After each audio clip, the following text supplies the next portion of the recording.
Welcome to the 10 Minutes with God broadcast. Good morning, and I always appreciate that you join me on this broadcast. Thank you for joining me once again, and I hope you're having a good week. I'll be reading from a favorite Bible story today, and that's the story of David and Goliath, and we'll be looking at the initial parts of that story. And I've titled what I call today, I've titled it what I call my until moment. Until, UNTIL moment. My until moment. That moment that everything is fine until, right? We'll be with me today because the reading is a bit longer than our regular reading. And we'll read 1 Samuel 17 verses 1 to 3 and then verses 9 to 11. I'll summarize 1, I'll summarize 2.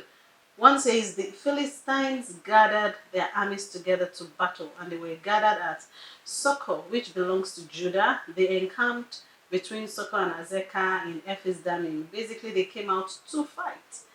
And Saul and the men of Israel were gathered together, and they encamped in the valley of Elah. They came out to fight. Sometimes we forget that the Israel army came out to fight. They had put their strategies together, they had structured everything, and they came out to fight. And they were in battle array, they drew up in battle array against the Philistines. So the Philistines stood on the mountain on one side, and the Israelites stood on the mountain on the other with a valley in between them, and they were looking at themselves ready to charge at both teams, ready to charge at one another. Let's rush down to, let's do verse 8. Let's rush down to verse 8. Verse 8 is now talking about Goliath. So Goliath came out and said to the armies of Israel, why have you come out to line up for battle? Do you think you have what it takes? I am a Philistine, and you are servants of Saul.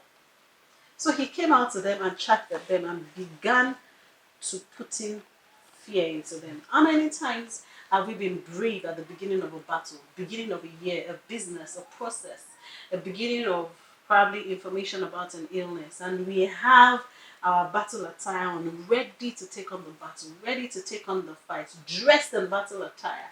We start off the year, with all our scriptures put together, with all our declarations put together, with our plans, our goals, everything well structured, and we're ready to fight. The Israelites stood up and were ready to fight.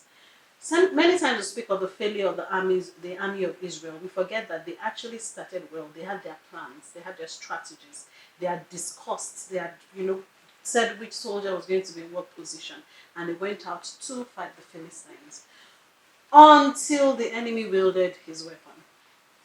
Goliath, fear. That was the plan that Goliath had.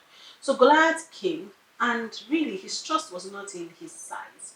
His trust was in the fear that he could put in the Israelites. And he started by saying, why did you come out to fight? Can't you see that I'm a Philistine and you are servants of Saul? That was a lie. Because you see, in the Philistines and all other nations at the time understood that Israelites won wars not by their own power, but there was always a significant intervention by their God. So he was quick to take the focus off their God to physical stuff, to Saul and the things that they could see, and even call them servants of Saul. He basically sold them a lie. And the moment they took that lie in, they began to cringe. So suddenly, nobody could fight anymore. Suddenly, they forgot that they already had their strategies in place. Suddenly, don't forget that they would have known Goliath was part of the army of Philistines. They knew the opponent's army. So Goliath coming up was not a surprise. What really crippled them was not Goliath appearing. It was the words that Goliath spoke, diverted their attention from God. So are you at that point in the year right now that you've started a business, you've started your plans, and things are beginning to look shaky? What information have you begun to settle into your mind? And everything was fine. You were on the battlefield. You were ready to win, ready to do well, until you got that information. Until you heard that they made a new law that is affecting that business, until you heard that, oh, I need more capital, until you heard Where was your until moment? You need to go back to that until moment and begin to take your focus off the until information and focus now on God. The reason the enemy brings those information to us is to sow fear in us. And when he sows fear in us, he begins to cripple our game. He begins to cripple our gusto. And that's the weapon that he then uses. The Bible says that look unto him who is the author and the finisher of our faith. The moment, so what to do when you get to those until moments is to take your focus off the enemy or the information or the fearful information and focus on God and understand that your God, when you put your God side by side the Goliath, when you put your God side by side the information, there is definitely no basis for comparison. God owns the man who split the Red Sea with the blast of his nostrils. If his resources you're looking for, he owns all the resources on the earth. Keep your focus on him. The strategy of the enemy is to kick you out of the battle. Get back to your until moments. Pick up that information, put it in light of God, and begin to get back in your fight. Find your fight again.